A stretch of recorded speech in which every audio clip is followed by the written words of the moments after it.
Buenas tardes.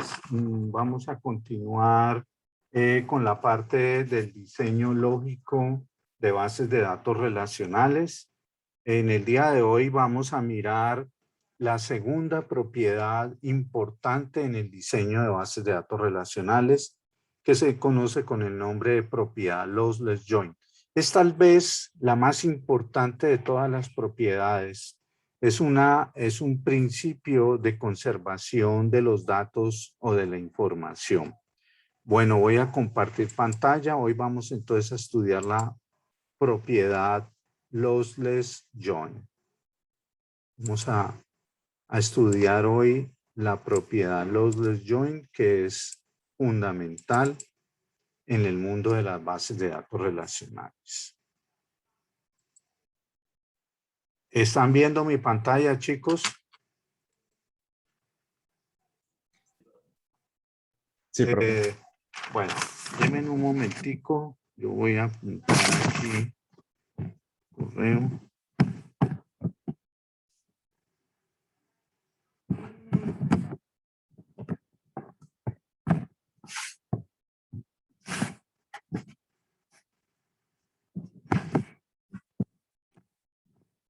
Bueno, muchachos, entonces, el día de hoy vamos a estudiar, recordemos lo siguiente. Vamos a estudiar la propiedad lossless join, que es supremamente importante.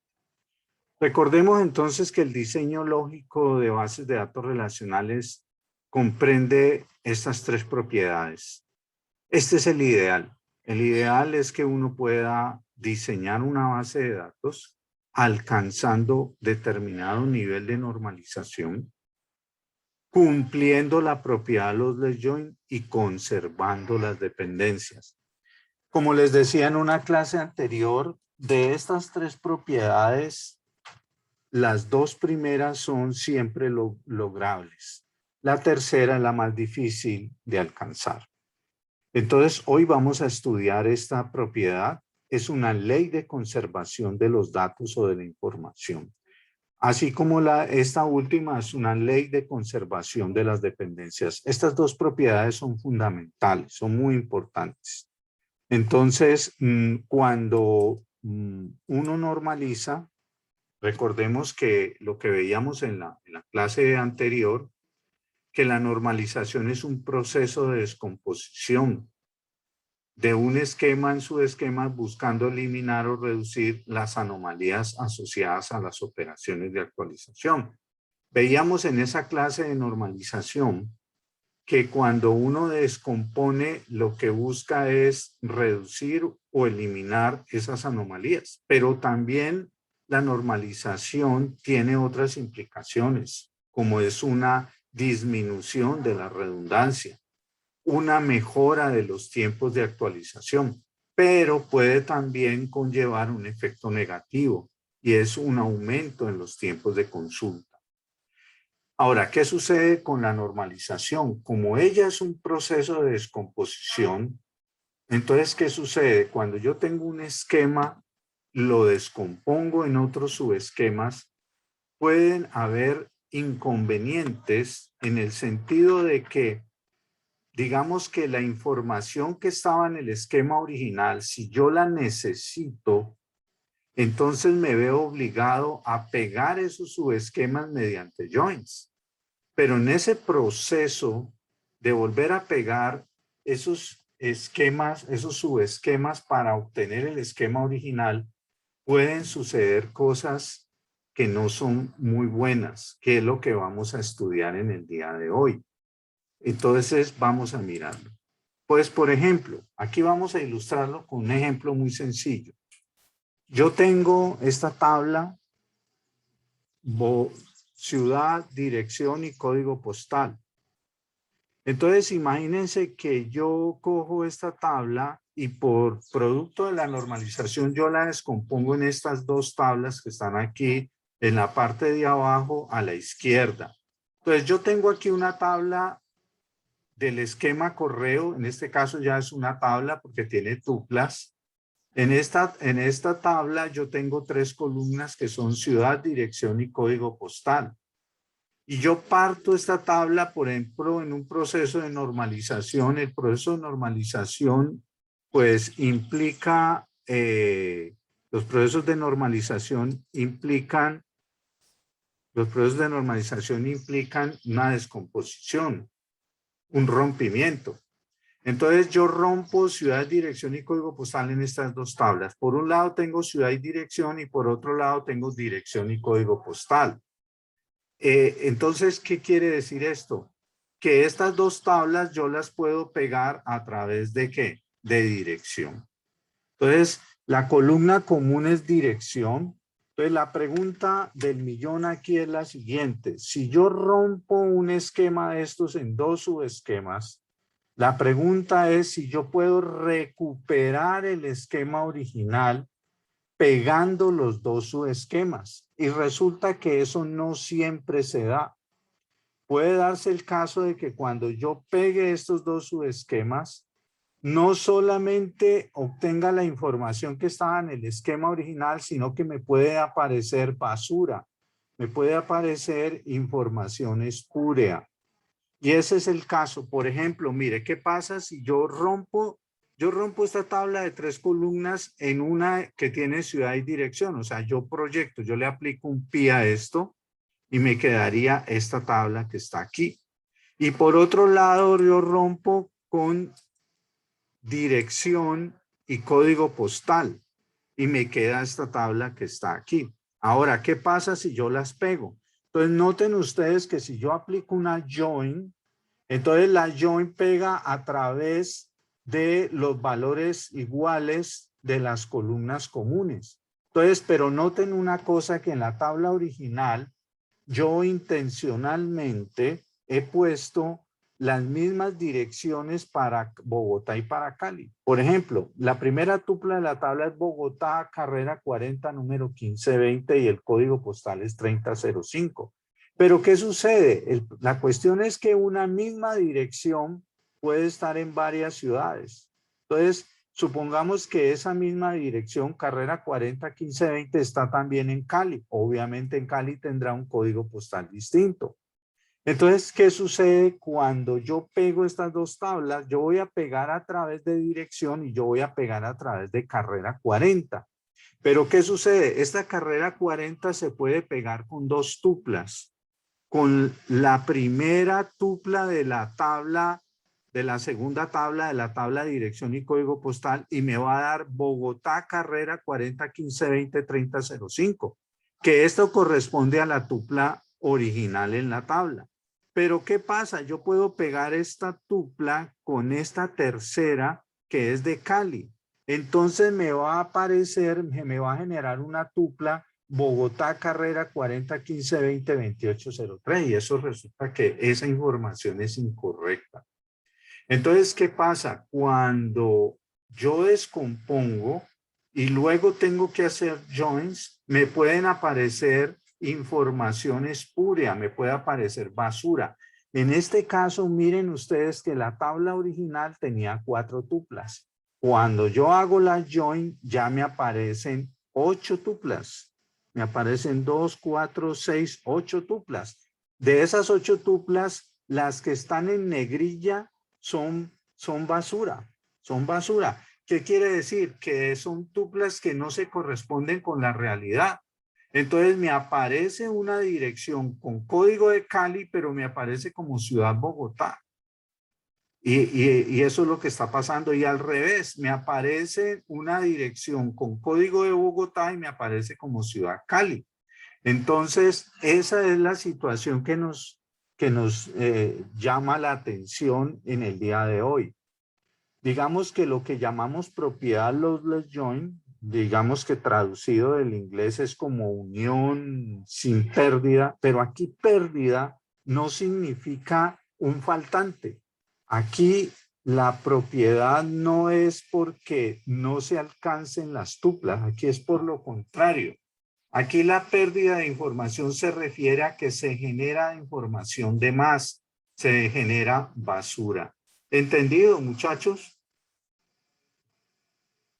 ¿Entendido, muchachos? ¿Aló, me escuchan?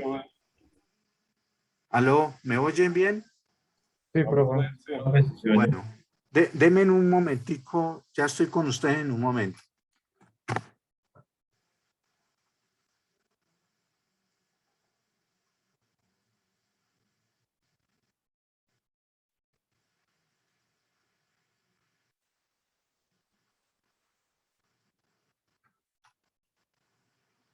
¿Aló?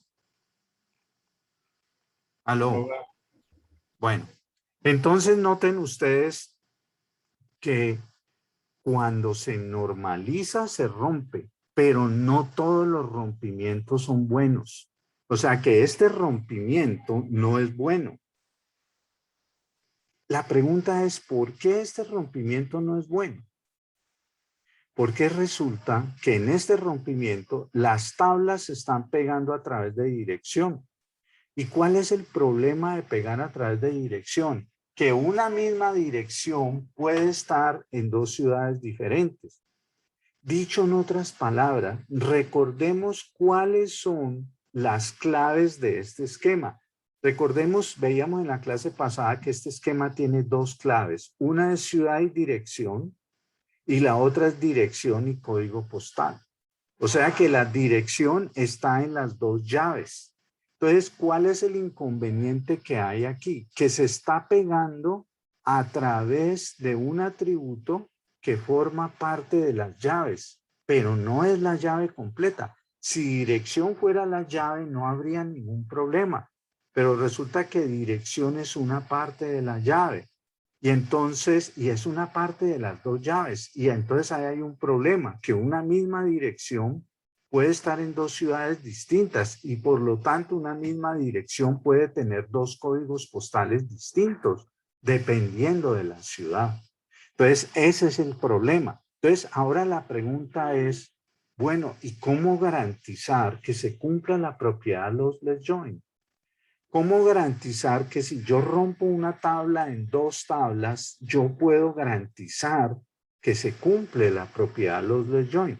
Vamos a mirarlo entonces con el mismo ejemplo, pero otro rompimiento. Entonces, miren ustedes ahora, es la misma tabla anterior, pero ya el rompimiento es distinto. Aquí ya no es ciudad y dirección y código postal, sino ciudad y código postal y código postal dirección.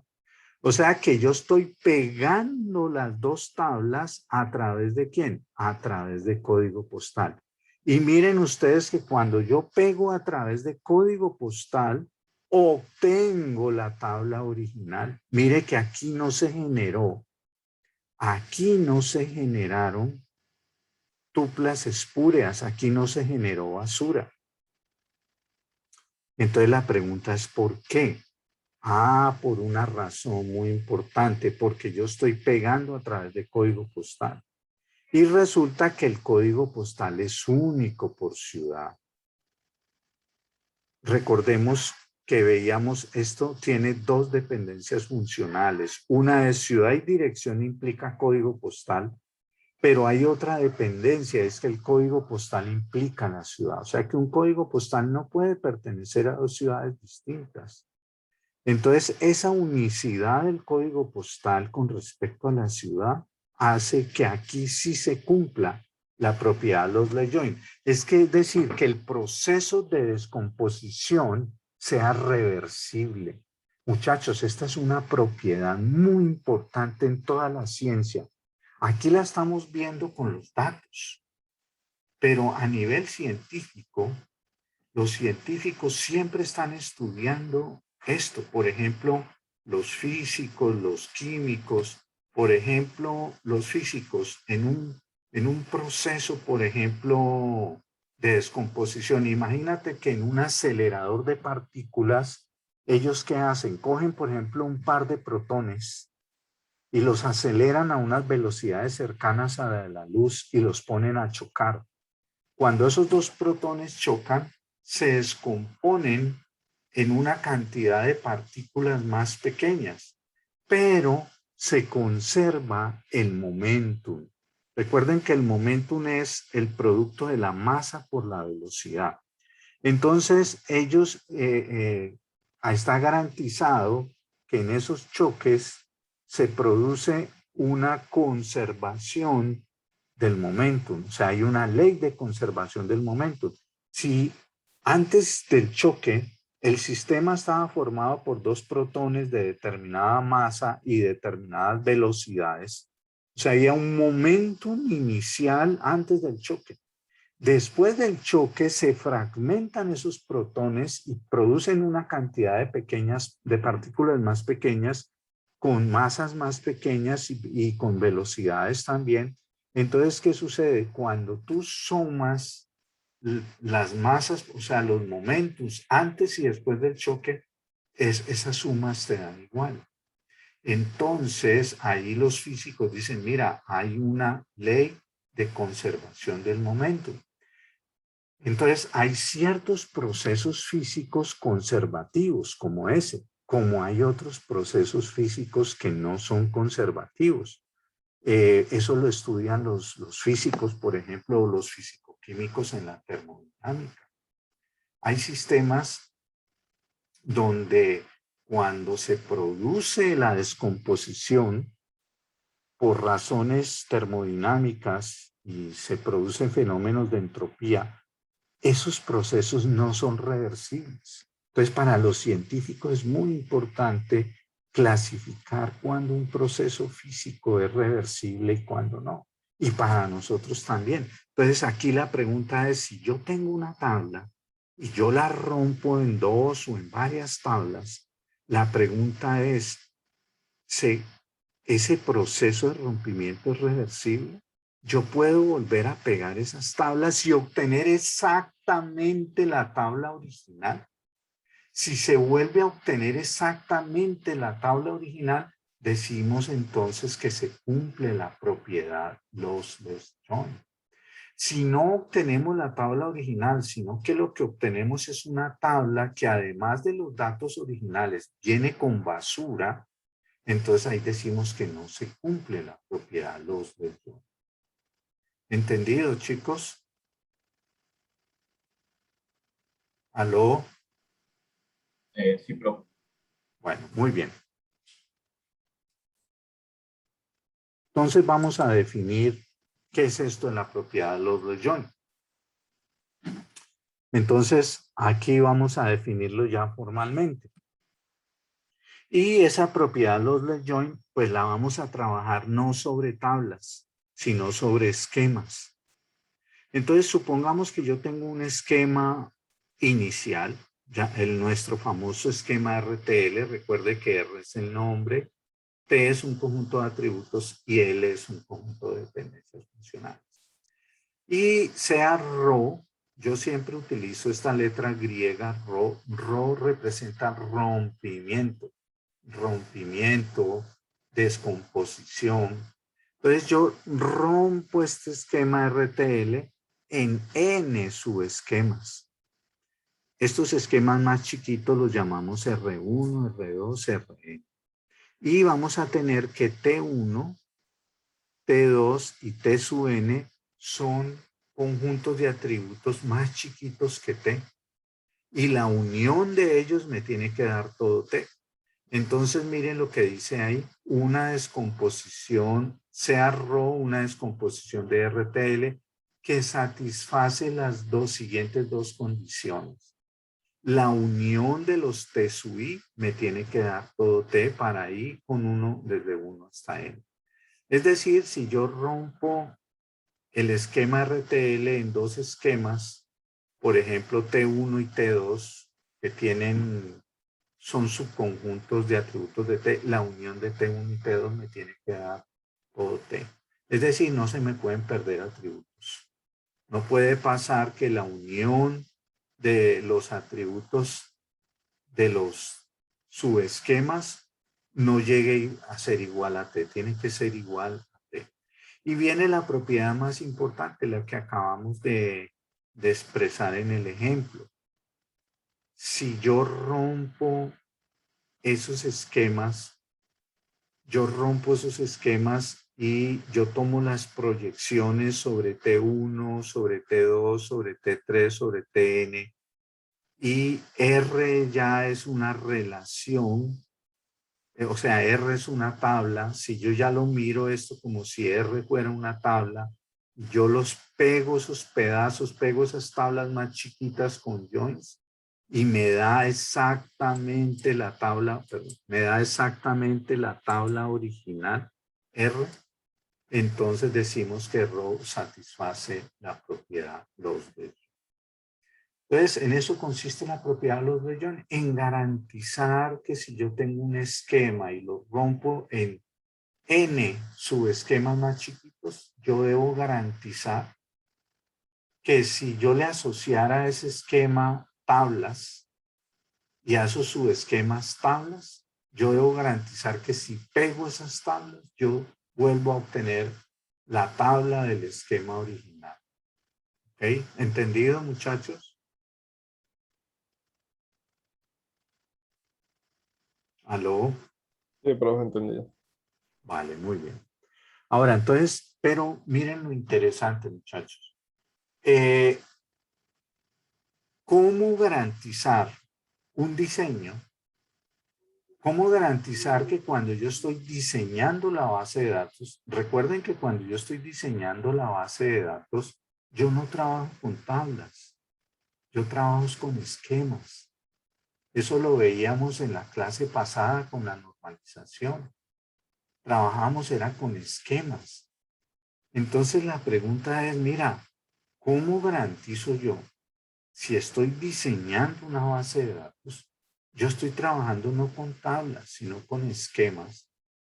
¿Cómo garantizar que cualquier rompimiento de esos esquemas me va a cumplir la propiedad de los less join? Es que además yo tengo que garantizar que no importa cuáles sean los valores, no importa cuáles sean las tuplas que yo le meta a esos esquemas para convertirlos en tablas, y que sin importar cuáles sean esos valores, siempre se me vaya a cumplir la propiedad de los less join. Entonces, miren lo interesante. Yo necesito garantizar cuando estoy diseñando que no solamente yo pueda diseñar, por ejemplo, en tercera forma normal. Nosotros veíamos en la clase pasada que diseñábamos en tercera forma normal. Pero yo necesito garantizar que no solamente yo pueda diseñar en tercera forma normal, sino que al diseñar en tercera forma normal yo rompo. Pero yo tengo que garantizar que ese rompimiento va a cumplir la propiedad. Entonces, ¿cómo saber eso? ¿Cómo saber de antemano cuando yo estoy diseñando que voy a cumplir la propiedad de los less join? Vamos a ver. Entonces, vamos a mirar primero un caso especial. Y es cuando yo rompo un esquema en dos. Entonces, yo tengo un esquema RTL y yo lo voy a romper en dos esquemas, llamémoslos R1 y R2. Esos subesquemas van a tener unos atributos T1 y T2 respectivamente y unas dependencias llamadas L1 y L2 respectivamente. Entonces, la pregunta es, ¿cómo sabemos si Rho cumple la propiedad de los less join? ¿Cómo saber cuando yo voy a romper un esquema en dos? ¿Cómo saber si se cumple la propiedad de los less join? Y miren que es muy fácil. ¿Cuándo se va a cumplir la propiedad de los less join? Si cumple al menos una de las siguientes condiciones. Ustedes intersectan a T1 con T2. T1 y T2 son conjuntos de atributos. Son conjuntos de atributos. Entonces yo los intersecto. Me va a dar un descriptor.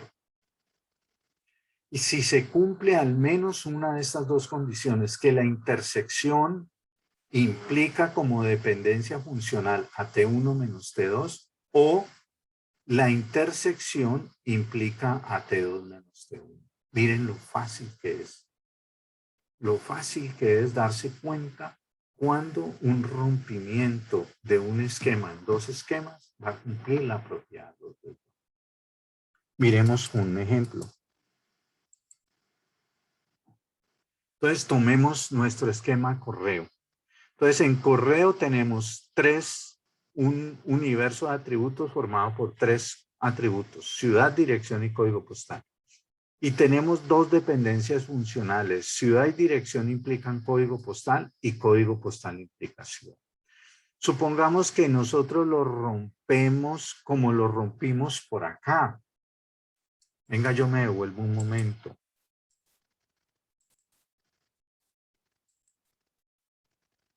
Vamos a tomar este rompimiento, muchachos.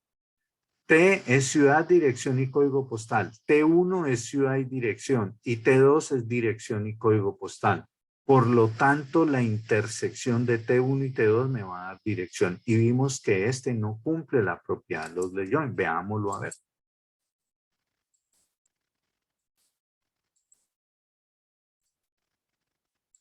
Entonces, sea Rho 1, una descomposición 1, un rompimiento 1, con dos subesquemas, R1 y R2. T1 es ciudad y dirección y T2 es dirección y código postal.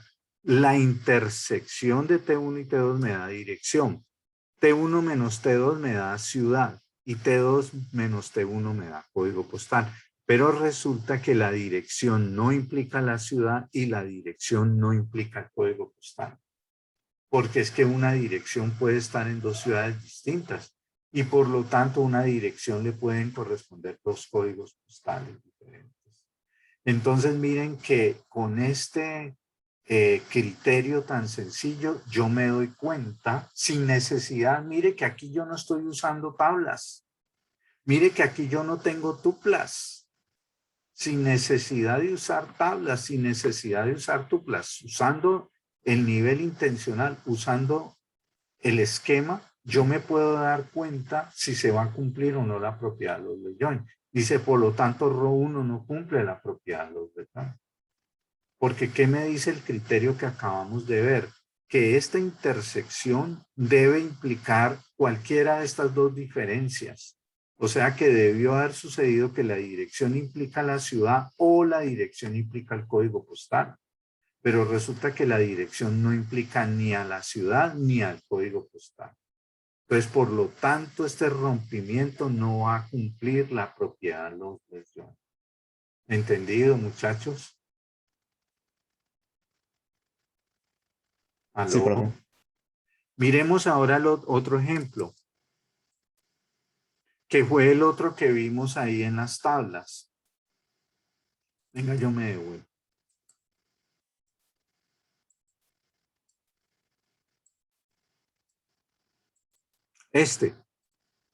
¿Qué diferencia hay con el anterior? Que T1 aquí es ciudad y código postal y T2 es código postal y dirección. Aquí la intersección es código postal. Pero resulta que el código postal implica la ciudad. Entonces aquí sí se va a cumplir la propiedad de los Join. Aquí sí se va a cumplir la propiedad de los Join. Lo interesante es que no necesitamos las tablas. Entonces dice, sea R2, RO2, formado por R1, R2. T1 es ciudad y código postal y T2 dirección y código postal. La intersección es código postal. T1 menos T2 es ciudad y T2 menos T1 es dirección. Pero resulta que el código postal implica la ciudad. Ojo que T1 intersección T2 no tiene que implicar a los dos, no tiene que implicar a T1 menos T2 y a T2 menos T1, no. Basta con que implique a uno de ellos. En este caso, el código postal está implicando a T1 menos T2, que es la ciudad. Por lo tanto, RO2 cumple la propiedad de los Join. Pues miren lo interesante, muchachos. De esta manera yo me puedo dar cuenta en el diseño sin tener tablas todavía, sino teniendo una abstracción, teniendo esquemas. Yo ya desde los esquemas me puedo dar cuenta si se va a cumplir o no la propiedad de los Join cuando yo rompa un esquema en dos. Pues miren que el criterio es muy sencillo. ¿Entendido, muchachos? Profe. ¿Aló? ¿Aló? ¿Entendido? Sí, profe, es con que solo uno cumpla. Con lo solo uno cumpla. Ese es un no. Es un no, no es un i, es un no. Ok. Es un no. Es un no. Si cumple al menos una, no está exigiendo las dos, una de las siguientes condiciones. T1 intersección T2 implica T1 menos T2 o T1 intersección T2 implica T2 menos T1. Si cumple al menos una, no tiene que cumplir a las dos, basta con una y cualquiera de las dos. Bueno, pero ahora viene la pregunta, ¿podemos generalizar esto? Es decir, este criterio me sirve a mí cuando yo rompa un esquema en dos. Pero ¿qué pasa si yo rompo el esquema en 3, o en 4, o en 5, o en 100, o en 10? ¿Cómo saber si yo voy a romper un esquema en n subesquemas, con un n mayor que 2, cómo saber si se cumple la propiedad de los dos? Entonces ahí vamos a tener que utilizar un algoritmo. Ya el proceso es un poco mucho más complejo, más elaborado. Complejo no es, pero sí elaborado. Es un proceso más elaborado. Entonces, aquí es donde viene la pregunta del millón. Si Rho rompe el esquema RTL en más de dos subesquemas, ¿cómo sabemos si Rho cumple la propiedad Loveless-Join? Y entonces decimos aquí, mediante un algoritmo de test de la propiedad Loveless-Join. Entonces, miren muchachos, cuando nosotros vayamos a analizar si un rompimiento Rho, donde se rompe el esquema original en 3, en 4, en 5, o sea, en más de 2, ¿cómo saber si se va a cumplir la propiedad de Join o no? Entonces, para eso vamos a usar un algoritmo de test. Aquí hay un ejemplo. Este ejemplo es el que está en el libro, entonces lo que vamos a hacer es, vamos a mirarlo en el libro, muchachos. Vamos a mirarlo en el libro. Vamos a mirar el ejemplo en el libro y les voy a explicar en qué consiste este algoritmo. ¿Están viendo la pantalla, muchachos? Sí, Se ve profe. que dice diseño avanzado capítulo 9. Sí, señor. Diseño avanzado, capítulo 9. Muy bueno.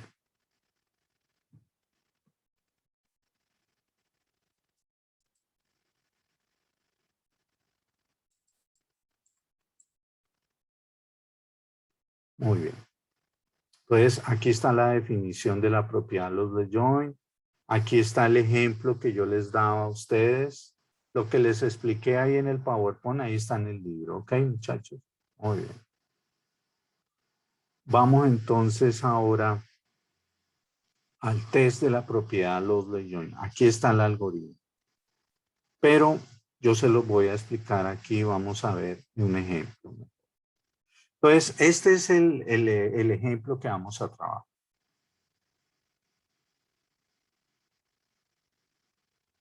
¿Listo, muchachos?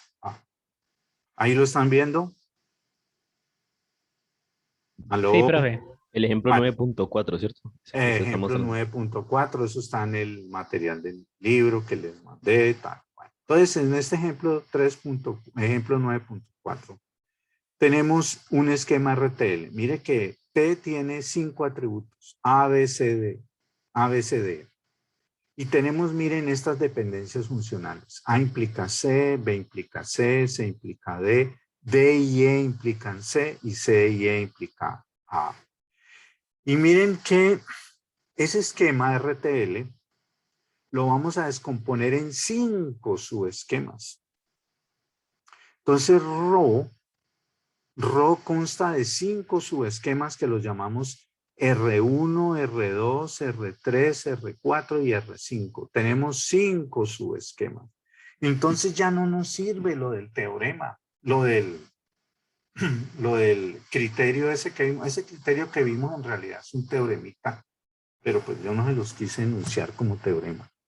Entonces, ese criterio que vimos de intersectar T1 con T2 ya no nos sirve, muchachos, porque es que aquí ya no tenemos 2, sino 5 subesquemas. Y cada uno de estos 5 subesquemas tiene su respectivo T. T1, T2, T3, T4 y T5. Entonces aquí viene la pregunta. ¿Cómo saber nosotros que si rompemos este esquema RTL en estos 5 subesquemas, con T1 igual a D, T2 igual a B, T3 igual a BE, T4 igual a CDE, T5 igual a E, cómo saber si se va a cumplir o no la propiedad de los Legendre? Entonces, a eso se refiere el algoritmo. Bueno, entonces, ¿qué hacemos, muchachos? Muy sencillo. Armamos una matriz. Entonces, en esa matriz, las columnas son denotadas por los atributos de T. Del esquema RTL, del esquema grande, vamos a tener un conjunto T de atributos. Entonces, miren que T es A, B, C, D, E. Entonces, T tiene 5 columnas, 5 atributos. Entonces, voy a tener en la matriz 5 columnas. La columna denotada por la A, por la B, por la C, por la D y la E. ¿Listo, muchachos? ¿Entendido hasta ahí? ¿Aló? Sí, profe. Sí, profe. Bueno, entonces yo voy a tener ¿cuántas columnas en la matriz? Tantas como haya atributos en T. Si en T hay 10 atributos, mi matriz va a tener 10 columnas. Muy bien. ¿Y cuántas filas voy a tener? Tantas filas en la matriz como subesquemas estén en row. En este caso coincidieron porque yo voy a tener 5 subesquemas. R1, R2, R3, R4 y R5. Entonces, en este caso, la matriz me va a dar cuadrada, una matriz de 5 por 5, 5 columnas y 5 filas, pero eso no quiere decir que siempre tiene que ser cuadrada, no. Si yo tengo 10 atributos, voy a tener 10 columnas, y si tengo 5 subesquemas, va a ser una matriz de 5 filas por 10 columnas. En este caso, como el número de atributos de T coincide con la cantidad de esquemas de row, van a coincidir. Van a dar una matriz de 5 por 5. Pero noten una cosa, muchachos, que les vamos a denotar tanto las columnas como las filas. Pues las columnas se denotan por los nombres de los atributos. Entonces, A, B, C, D, E. Y las filas se denotan por los conjuntos de atributos de los subesquemas, de los T sub I. Entonces, T1 es AD, entonces la primera fila se va a llamar AD. T2 es AB, la segunda fila se va a llamar AB. T3 está formado por B y E, entonces la tercera fila se llama BE. La cuarta fila está formada por C, D y E, entonces la cuarta fila, la cuarto subesquema consta de C, D y E, entonces la cuarta fila se llamará CDE y la quinta AE. ¿Entendido, muchachos? Entonces les ponemos nombres a las columnas y a las filas de la matriz. ¿Entendido? Vamos despacito, voy despacio. ¿Entendido hasta ahí, muchachos? Sí, Ahorita profe. vamos a hablar cómo se llena la matriz. ¿Entendido hasta ahí? Sí, profe. Sí, Vale, profe. muy bien. Entonces ahora presten atención. Vamos a llenar la matriz. Y la matriz se va a llenar con 2 tipos de símbolos. Unos A y otros B. A minúscula y B minúscula. Entonces, muy sencillo, muchachos. Vamos a poner símbolos tipo A cuando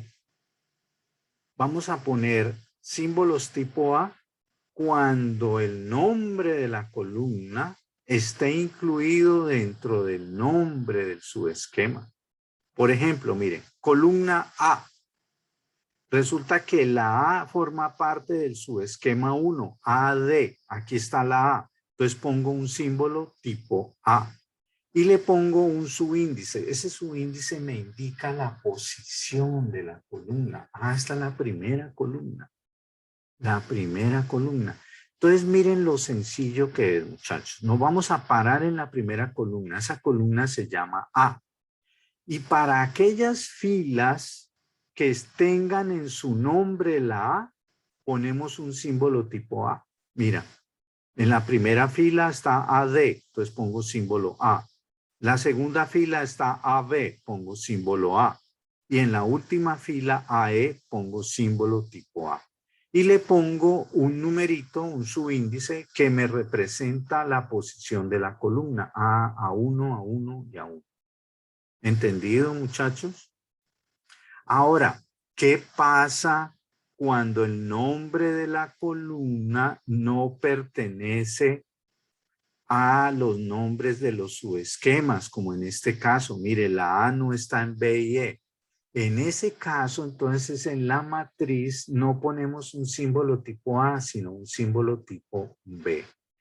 Y ese símbolo tipo B va acompañado no de un solo subíndice, sino de dos, que indican la posición de la fila y de la columna. Entonces, B, pongo un símbolo tipo B, esta es la tercera fila y la primera columna, por eso pongo B31. La A no pertenece a CDE. Entonces pongo un símbolo tipo B. Pero está en la cuarta fila, primera columna. Entonces pongo B41. Y así, muchachos, lleno el resto de columna. Entonces miremos la columna B. Miren que la B no está en AD. Entonces aquí pongo un símbolo tipo B. Hasta la primera fila, segunda columna. La B pertenece al subesquema AB. Entonces pongo un símbolo tipo A. Como está la segunda columna, pongo A2. La B pertenece a BE. Entonces pongo una 2. La B no pertenece a CDE. Entonces pongo un símbolo tipo B. Hasta la cuarta fila, segunda columna. La B no pertenece a E. Entonces pongo un símbolo tipo B. Ahí está la quinta fila, segunda columna. ¿Entendido, muchachos? Sí, profe, hasta ahora sí. ¿Vale? ¿Hasta ahí? ¿Entendido? Sí, hasta ahí vamos. Entonces, estas matrices entonces van a tener dos tipos de símbolos, A minúscula y B minúscula. Profe, ¿y hay Entonces, algún problema si yo le pongo, si se le llegara a colocar otro símbolo? ¿O ese sí, A y B claro, tiene sí una hay problema. representación de Sí, no, algo? tiene que ser eso sí. Ok, Símbolos tipo A y tipo B. Los A tienen un solo subíndice que indica la posición de la columna. Entonces yo voy a tener A1, A2, A3, A4, hasta A5, porque hay 5 columnas. En cambio, los B siempre van a tener dos subíndices que van a indicar primer índice, fila, posición de la fila, y segundo, posición de la columna. Miren ustedes una cosa, muchachos. Miren que la última columna, la E pertenece a los tres últimos subesquemas, BE, CDE, AE. Por lo tanto, mire que las tres últimas filas de la matriz son A5, A5, A5.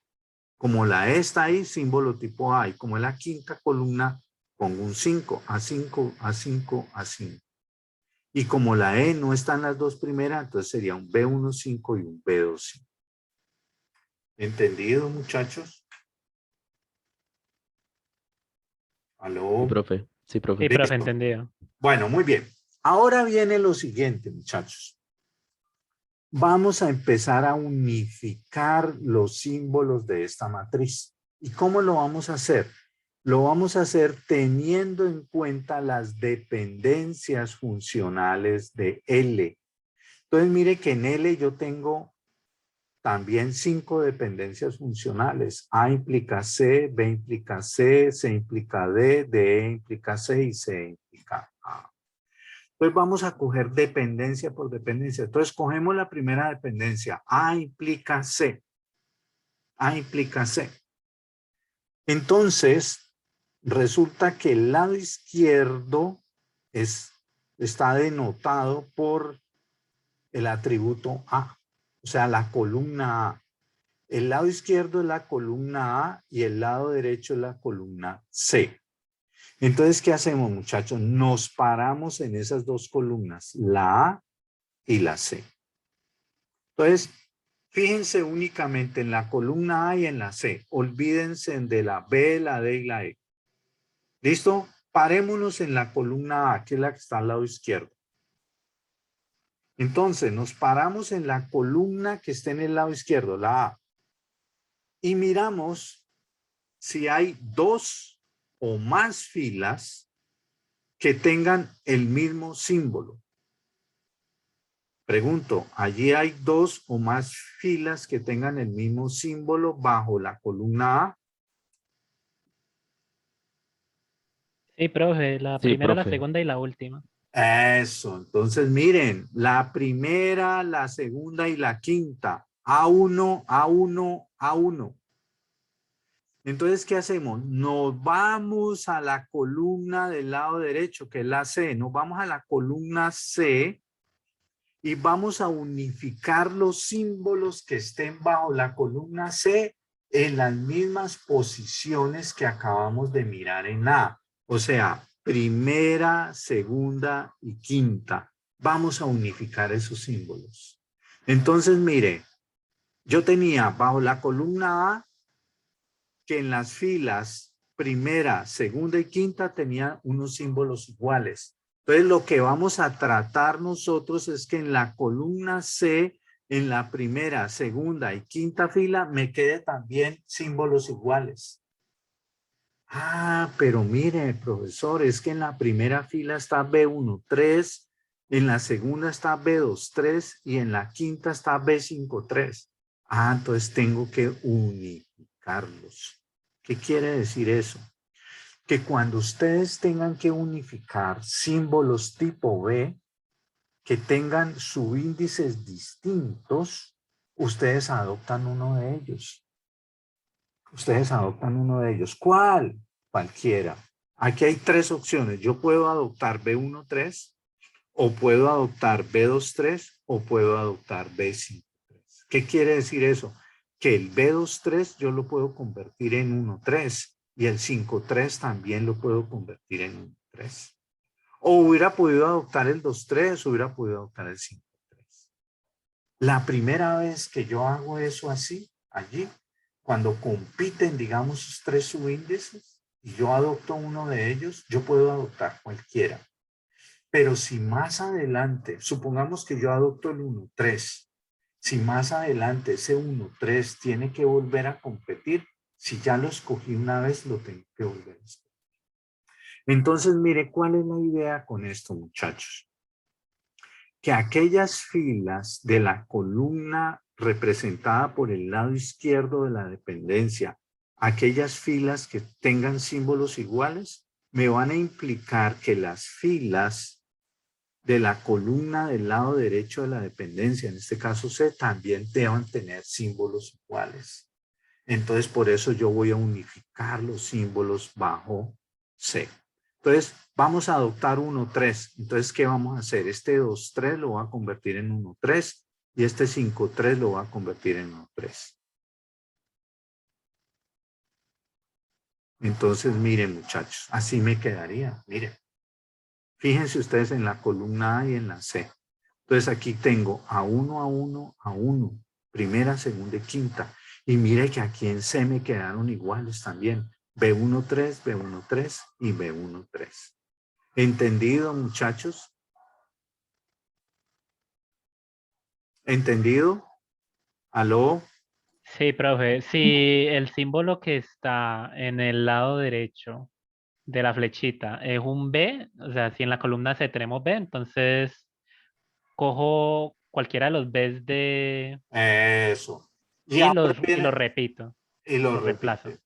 Ahora, Ajá. ¿qué pasa si en la ahí en esa columna C hubieran dos Bs y un A? ¿Qué haría? Si hay un A metido, resulta que los símbolos A dominan sobre los B. Si hubiese un A, todos esos B los tendría que convertir yo en A. ¿Ok? Bueno, eso lo hicimos, muchachos, para la primera dependencia funcional. A implica C. Resulta, muchachos, que seguimos haciendo esto para cada una de las dependencias. Ahora repetimos ese proceso para B implica C, para C implica D, para D y E implica C y C implica A. Y luego, si ya la matriz, hacemos esto hasta que esa matriz ya no cambie, hasta que la matriz no cambie. Si una vez recorridas todas estas dependencias, yo vuelvo y arranco otra vez con la primera. Yo repito, itero esto hasta que la matriz no cambie. ¿Ok? Bueno, muy bien, muchachos. Profe, una pregunta. ¿Cómo Sí, se haría en el caso donde la dependencia tiene dos letras de... ya lo vamos a ver. Ya Ah, lo ok. vamos a ver. Entonces ya hicimos el primer caso, A implica C. Y cuando hicimos ese A implica C, me dio esto. Ahora vamos a hacerlo para B implica C. Vamos a hacerlo para B implica C. Ahora yo quiero que ustedes me digan, muchachos, qué cambios habría que hacer allí.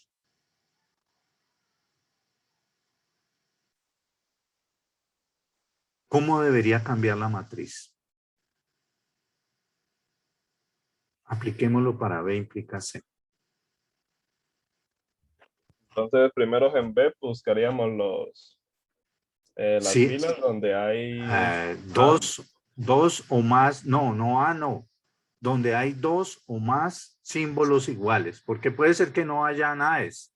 Todo pueden ser B's, pero si hay dos o más B's iguales, donde hayan dos o más símbolos iguales. En este caso, ¿cuáles serían? Serían las As porque las Bs tienen sus índices diferentes, ¿no? Exactamente. Entonces serían estas dos A's. O sea, serían la segunda y la tercera fila. Y entonces, ¿qué tendría que hacer yo en la columna C?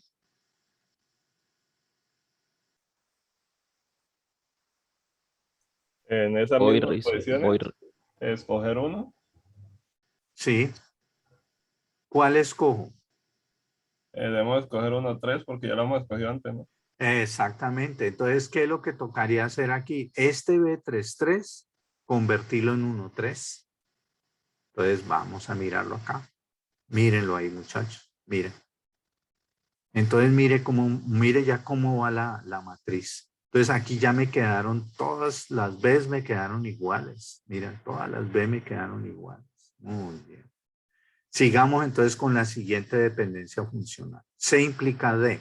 ¿Qué pasaría en este caso, muchachos? el símbolo que tendríamos igual ya no sería una A, sino una B. La B con su índice 1,13, ¿no? Sí, B13 o sí, B13. Y entonces, ¿qué pasa, muchachos? ¿Y cuántas filas hay con ese mismo símbolo B13? 4. Cuatro. Cuatro. Primera, segunda, tercera y quinta. Bueno, entonces, ¿qué tendríamos que hacer en la columna D?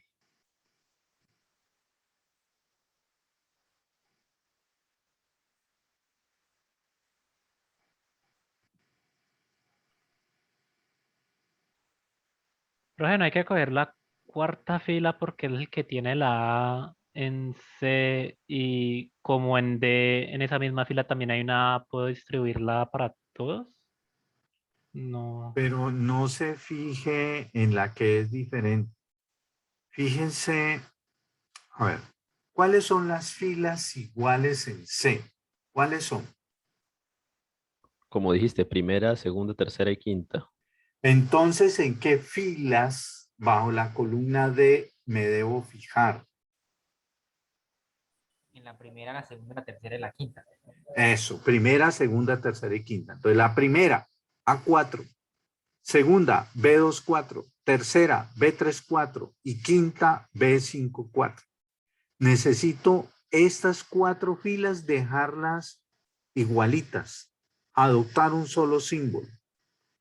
Pero miren que acá hay una A metida.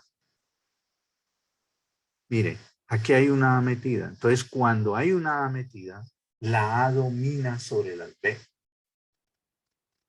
Entonces, ¿eso qué significa? Que esta B24 ya la tengo que convertir en A4. Esta B34 la tengo que convertir en A4. Y esta B54 la tengo que convertir en A4. Y como en esta otra fila había una 4, entonces, ¿qué va a pasar? Toda esta columna D me va a quedar ¿con qué? Con A4. ¿Entendido, muchachos? Listo, entonces toca mirar es dentro de la tabla el que más se repita, sea A o sea B con el mismo subíndice.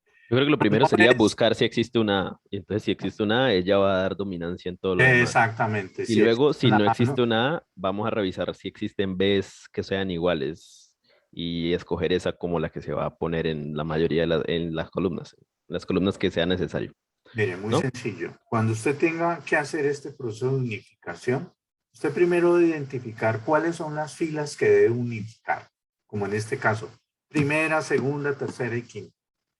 Con que haya un solo símbolo tipo A, todo lo demás de esas filas se tiene que convertir en A. Si no hay un símbolo tipo A, o sea que todos fueran B, aquí supongamos que fuera B14, B24, B34 y B54. Si todos son B, entonces ya lo que tengo que hacer es adoptar un subíndice. Adoptar el 1,4 o adoptar el 2,4 o adoptar el 3,4 o adoptar el 5,4. ¿Ok? ¿Estamos? Pero en este caso, como hay un A4, hay un símbolo tipo A, el A domina sobre la B. Entonces aquí todo esto me va a quedar convertido en ¿qué? En AES. Entonces miren ustedes cómo quedó. Miren, la columna D quedó toda en A4. AES. ¿Entendido, muchachos? Sí, profe. Sí, profe. Bueno, entonces seguimos con las dependencias funcionales. Seguimos. ¿Cuál es la siguiente dependencia? A, D y E implica C. D y E implica C. Entonces ahora aquí viene la pregunta que me hacía alguien allí. Bueno, ¿y qué pasa cuando aquí en el lado izquierdo no hay una sola columna, sino que hay dos o hay más? ¿Qué pasa? Entonces mira, aquí ya no hay una sola columna, ya no está la D o la E sola, sino D y E. ¿Qué quiere decir eso? Entonces, como ya son dos columnas, ya lo que yo tengo que buscar, me paro en esas dos columnas, D y E. En este caso son las dos últimas. ¿Qué debo buscar yo? Parejas ordenadas que sean iguales. ¿Qué filas, para qué filas de la matriz existen parejas de símbolos bajo las columnas D y E de tal manera que esas parejas sean iguales? En ese caso sería la 3, la 4 y la 5, en la que Serían son las cuatro tres lados. últimas filas. Mire que las parejas son iguales. A4 a 5, A4 a 5, A4 a 5. Entonces, en este caso serían las tres últimas filas tienen las parejas iguales. A4 a 5, A4 a 5, A4 a 5. En cambio, miren que las dos primeras son diferentes, porque esto es un A4B15, A4B25. Entonces, si estas tres últimas filas son las que tienen las parejas iguales, ¿qué tendría que hacer yo en C? Porque el lado derecho está formado por C. Entonces, ¿qué pasaría en C? ¿A quiénes tengo que unificar?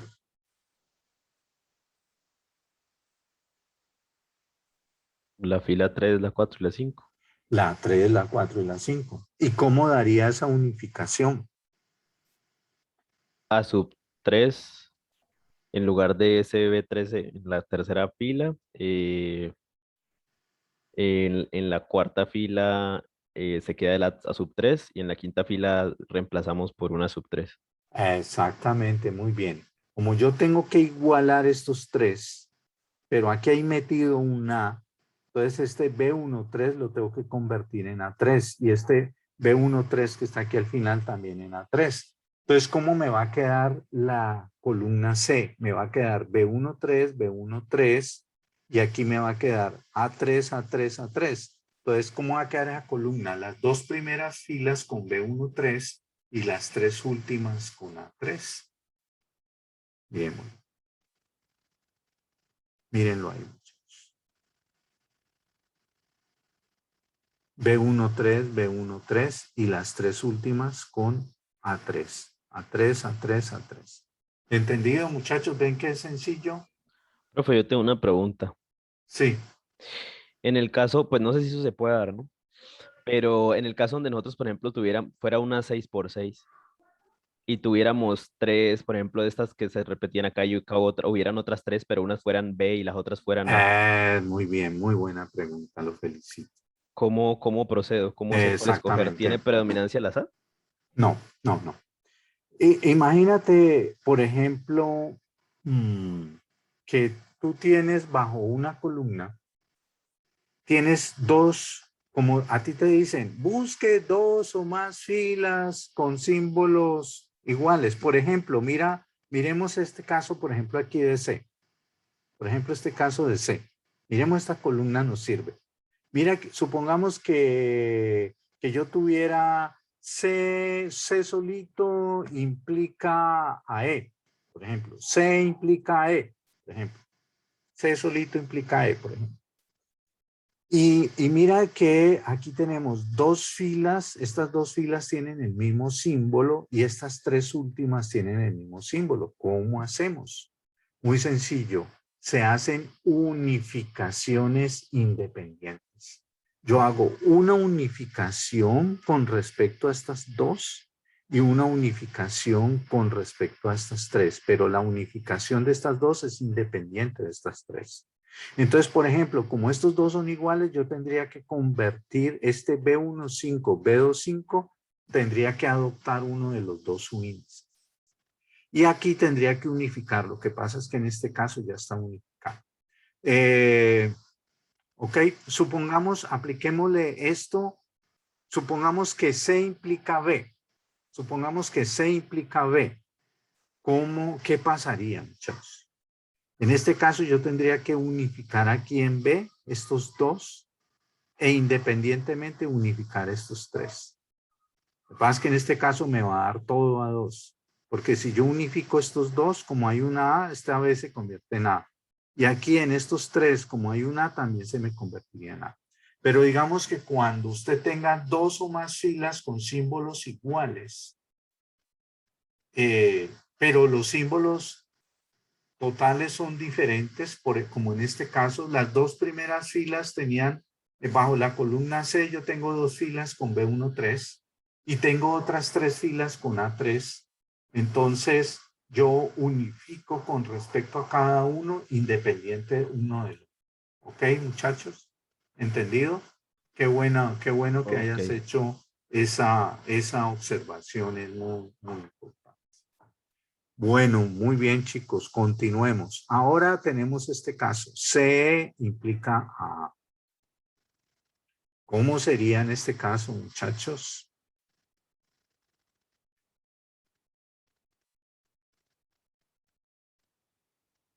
Pues en la fila 1 y 2 de C y E hay parejas de B.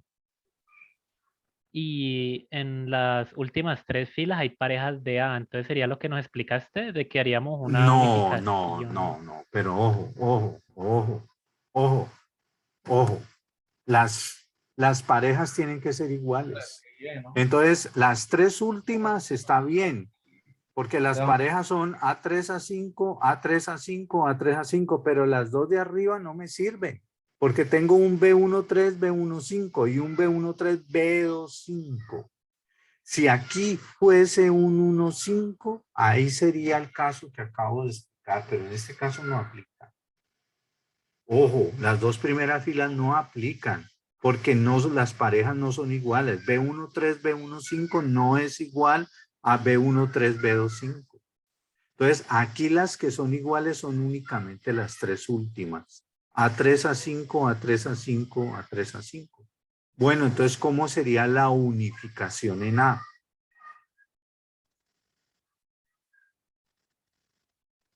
Las últimas tres filas y como en la última fila tenemos un A sub 1, entonces reemplazaríamos las Bs por la A sub 1.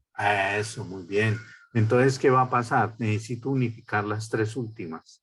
Pero como acá hay una A1, entonces esta B31 la convierto en A1 y esta B41 la convierto en A1. ¿Qué significa eso? Que todas las filas bajo la columna A van a quedar con A1. Van a quedar así. ¿Ok, muchachos? ¿Vale? Ok. Muy bien. Bueno, ya agotamos, creo que agotamos todas las dependencias. Vamos a ver. Creo que ya se agotaron todas las dependencias. Sí, mira, la última era C implicado. ¿Qué hacemos ahora? Volvemos a empezar otra vez. Con A implica C, B implica C, hasta que la matriz ya no cambie más. Hasta que la matriz no cambie más. ¿Se le cortó, Pillo?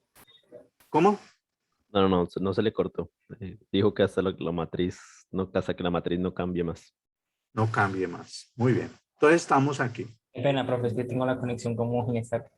Bueno, entonces ahora viene, bueno, entonces cogemos la primera dependencia nuevamente. A implica C. A implica C. Lo que sucede es lo siguiente, muchachos. Para cortar esto, tocaría entonces empezar nuevamente con A implica,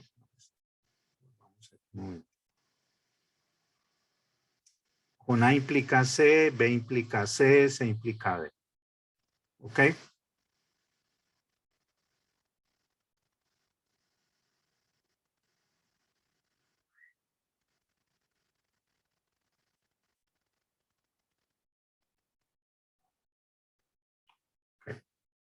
Muy bien. Entonces, A implica C. ¿Qué va a pasar? ¿Qué pasaría, muchachos? Toda la columna C se convierte en A sub 3. Eso, en A sub 3. Vale, muy bien. Luego B implica C, pero mire que ya, si yo ya tengo una columna, si estas columnas ya tienen todos los símbolos iguales como en la A y en la D, ya esas columnas no pueden ser unificadas, ya están unificadas. ¿Ok? Entonces, ¿qué tocaría hacer con el algoritmo? Volver a repetir ahora el A, entonces C, y ya esto queda unificado. Entonces, todo esto quedaría con AES. Luego el B implica C, pero el B implica C ya no va a aportar nada, muchachos, porque aquí la C, todo esto ya son AES. Luego el C implica D, eso no va a aportar nada porque todas las Ds están mal. Ahora bien, entonces se sigue transformando la matriz hasta que no cambie más. Entonces ahora viene la pregunta del millón.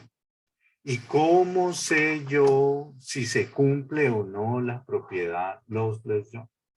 ¿Cómo saber si se Profe, cumple o no? en ese caso se diría que si todas son iguales, se diría que se cumple la propiedad. O sea, que por ejemplo No, que, no. ¿no? La propiedad no se mira por columnas, se mira por filas.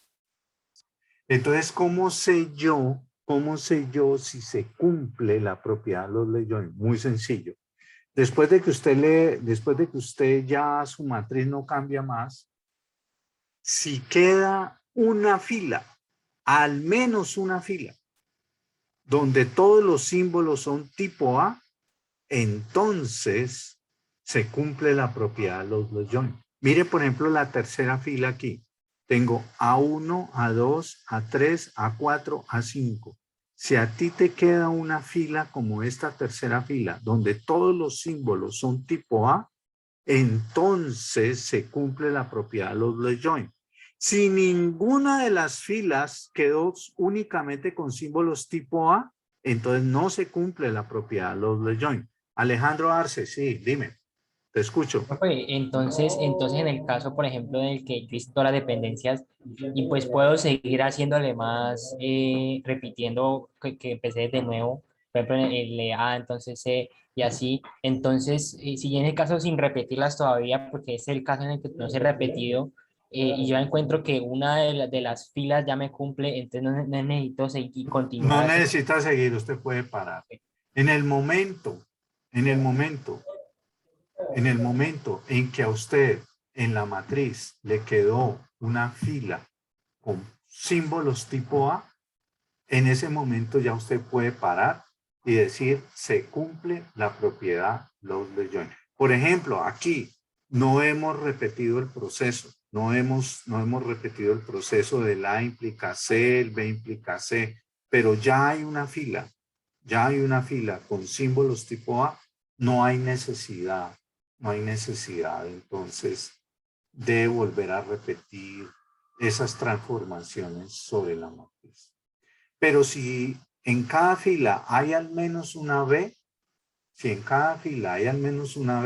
entonces sí hay necesidad de seguir aplicando las transformaciones. Ahora bien, si una vez aplicadas las transformaciones, ya no hay más transformaciones que hacer.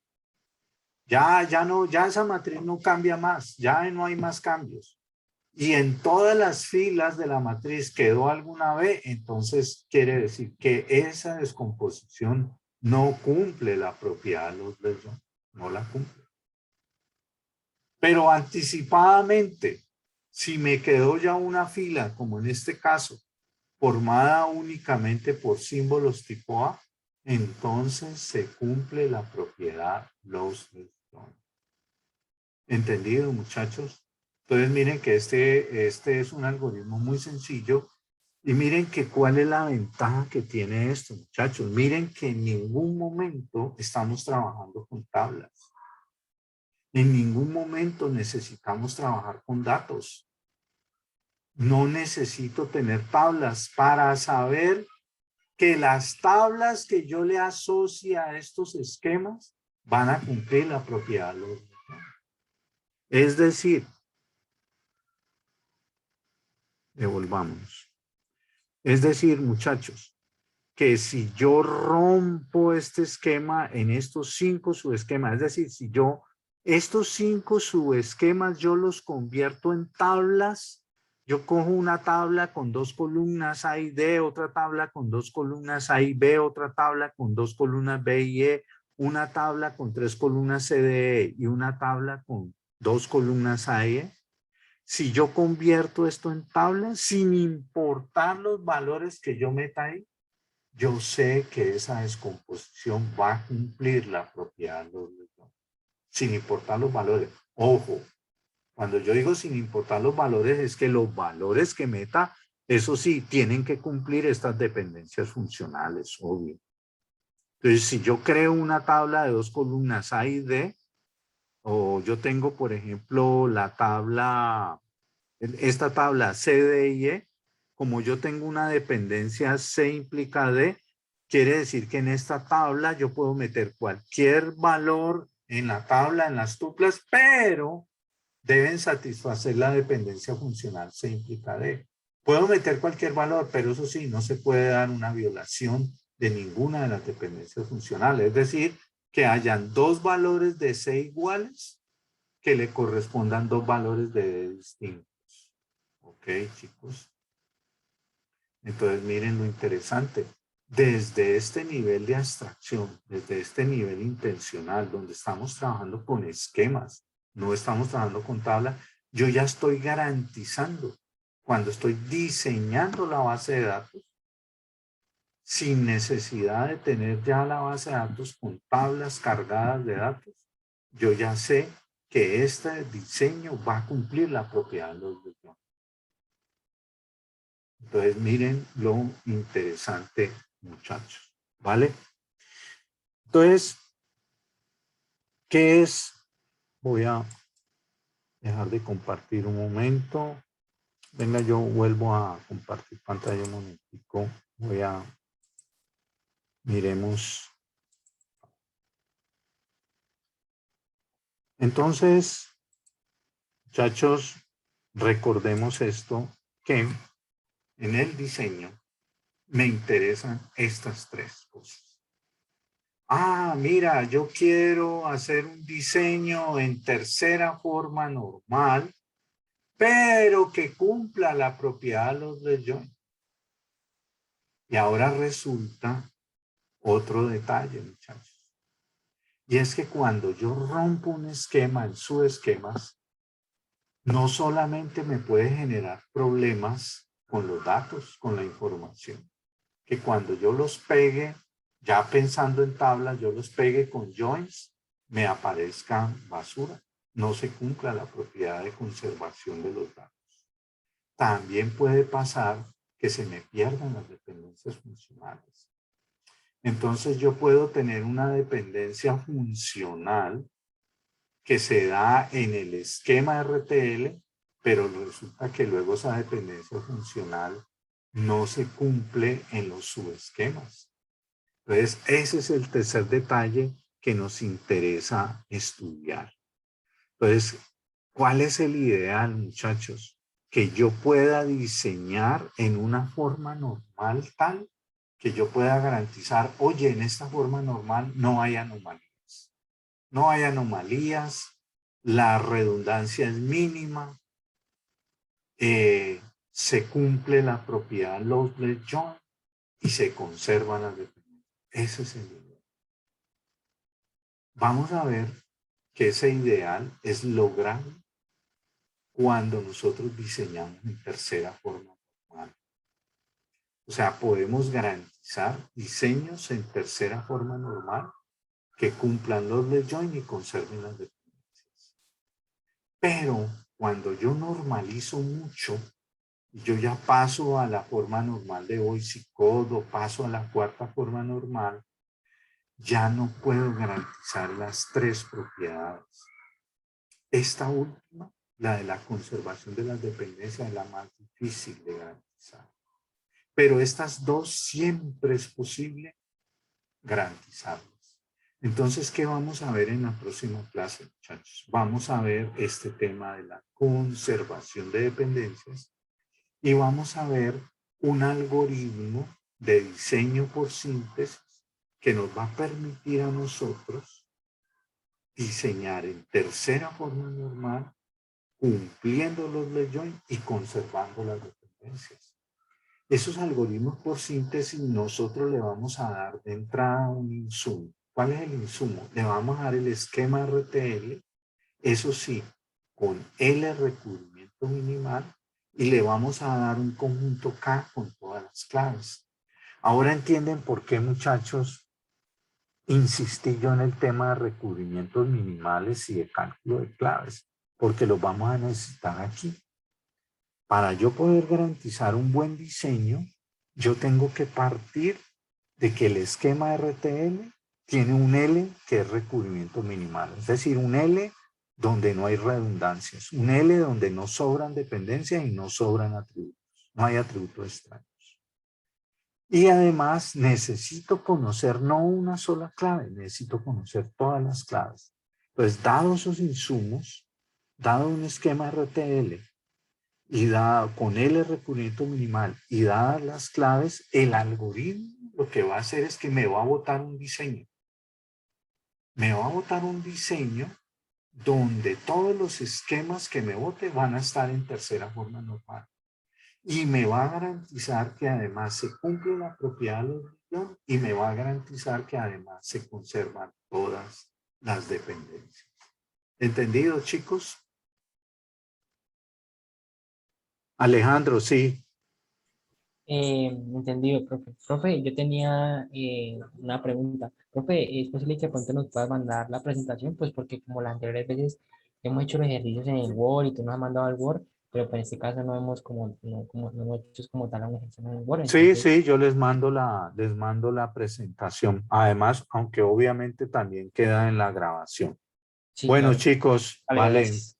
Entonces, vamos a dejarlo aquí.